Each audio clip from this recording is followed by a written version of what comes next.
We start with the premise that the widely shared beliefs in a society are: don't harm other people, respect their property, that part of nature that you transform and make valuable becomes yours, and a violation of these principles is an attempt to live at the expense of others and cannot be allowed. In a small village, this could work in a straightforward manner, where people all know each other. If you did something bad, everyone would learn about it, which would cause an immediate backfire, and you would have to make things right or become an outcast. What is relied on here is the reputation of someone, which describes their trustworthiness. Knowing the reputation of members of the society by memory is possible in a small village, but becomes quickly impossible as the society becomes larger. It also becomes more complex. For example, one person has agreed to make a delivery at a certain time, but is delayed 2 hours because of a heavy storm. Who now owes what to whom? Or there is a rich person with a lot of resources and a not so rich person who wants to trade his labor.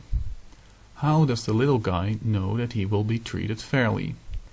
Who does he go to if his overtime isn't paid? Remember, there is no government in a voluntary society. Luckily, we can foresee problems. In a market where there is no government, it is a valuable asset, competitively speaking, to be able to show your potential business partners that you can be trusted. You set yourself up to be checked, and if you don't follow through, then you lose that asset that allowed you to be trusted. One way in which this principle could be formalized and professionalized is as follows. You pay a business for a special kind of database service. With this service, you have the ability to create permissions to add an entry, to create permissions to read the database, but no possibility to change or remove entries. The next step is when you engage in a contract with someone that you agree on an arbitrator, who is also paid, who will interpret the actions of the parties according to the contract in case of a dispute. The arbitrator gets an access code to make an entry in the databases of the parties. If there is a dispute and the arbitrator decides against you, and you are not willing to comply with the ruling, then the arbitrator will put his findings in your database. This means that you no longer have a way of showing potential trading partners that you are trustworthy, at least until you make things right. And in this market, where such a proof has become the norm, you will be at a great disadvantage. Trading partners also require from each other that the arbitrator keeps a publicly accessible list of the unresolved disputes by way of the details of the violator and the full details of the case.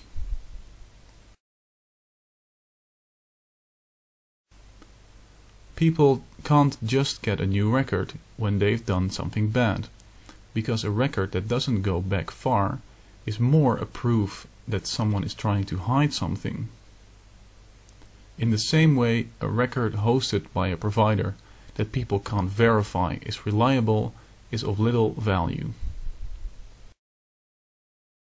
Personal records are very important, so providers have to make sure there are multiple online, offline and off-site backups, making them impervious to natural disasters and crime.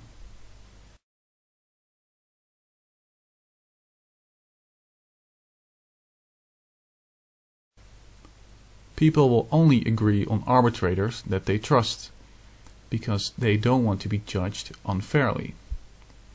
People will also want arbitrators that are trusted by many other people, so that a strike in the other person's record will have a big impact, lowering the risk of being cheated by the other party. Another differentiating factor is the knowledge the arbitrator has about the specific kind of business that is being done. A dispute about farm animals requires a different set of knowledge than a dispute about microchips. The only way to get a good idea of the behavior of an arbitrator and their performance in a specific field is that they give insight into the cases that they've handled before. They could make the cases anonymous or give people a discount to be able to publish it, and cases where someone doesn't go along with the ruling get published anyways. Consumers also have a need in being able to make their case public themselves, with possible extra evidence, if they think they've been wronged by an arbitrator. Independent organizations could facilitate in all these functions so that people can find out about arbitrators, their specialties, their performances, their prices, and to keep them in check. The career of an arbitrator is thus built on making sound judgments, and in a voluntary market will face a quick ruin if they stray from this.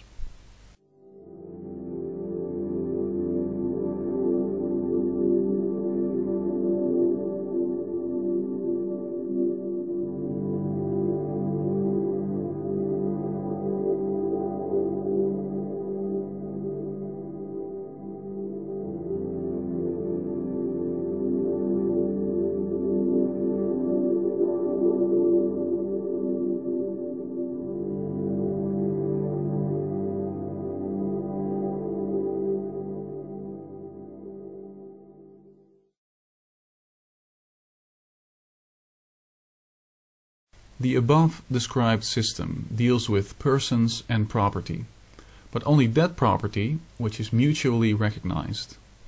Both parties can perceive to have benefit from a trade and at least temporarily agree on what property is whose and what limits of behavior exists. For example, before you go into a car showroom, you contract that the store and the goods there are not yours, and that you will pay for any accidental damages. So what happens when two people have a disagreement about property outside of contractual agreements? Suppose two businessmen want to do mining in the same area, but one of them is using an entrance with his equipment, and the other one wants to pass. Do they draw their guns? What is the solution? Who is actually right?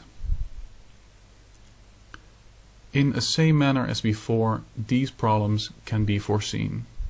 And because they can be foreseen, we come to expect certain proofs and procedures to be adopted to handle the situation. Society at large does not want people to take property that does not rightfully belong to them. So in the case of land, to gain legitimacy in the public view in case of a conflict, you pay for an independent and trusted service of verifying and filing what you have done to the land and when.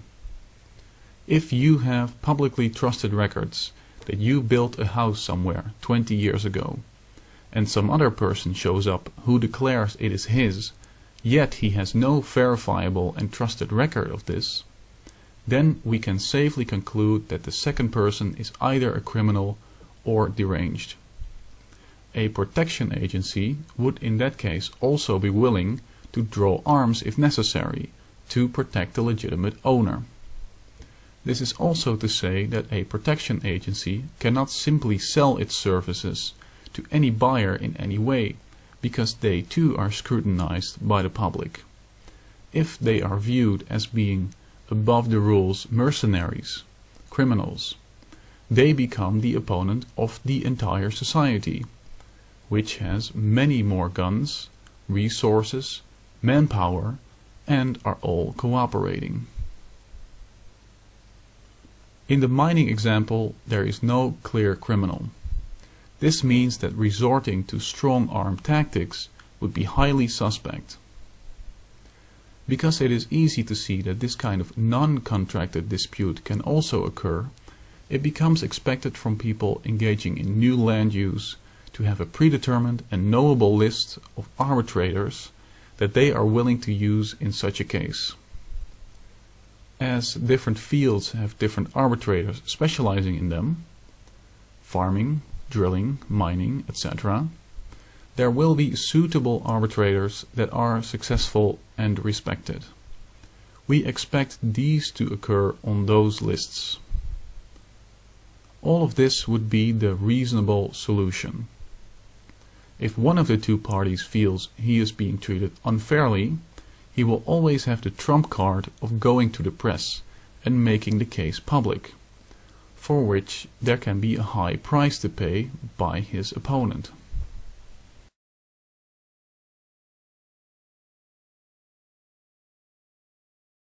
How can you prove to a customer that a reputation record belongs to you? We foresee this problem, and it is of very high value to us, so we allow ourselves to be uniquely identifiable by our reputation provider, which becomes part of the service. The mechanism that has been explained is one way in which a voluntary society could function. Some situations may warrant a higher investment for an even lower risk. For industrial land disputes, they may settle on using multiple arbitrators from the field who decide through a vote. For contract disputes, people may want to use a tiered arbitration, meaning that the first arbitration step is cheaper and either party can decide to decline the verdict and go for the final, more precise and expensive procedure. It is also possible that the function of reputation service and arbitration is offered as one, and it could just as well become separated even further. We cannot know these things exactly, and what the market will come up with will most likely far exceed any of our current imaginations.